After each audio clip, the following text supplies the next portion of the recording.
पाकिस्तान का आजादी में एक बड़ा नाम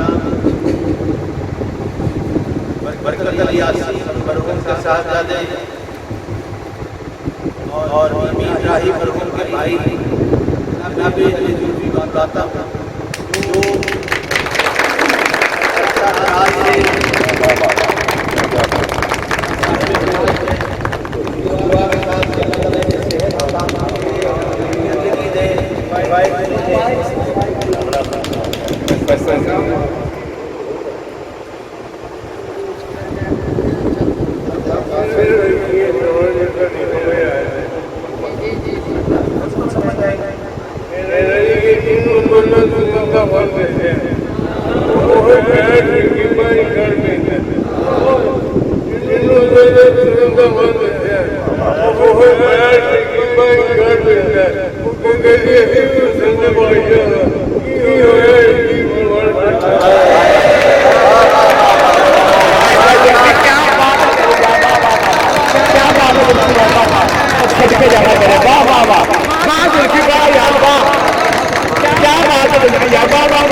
Lapa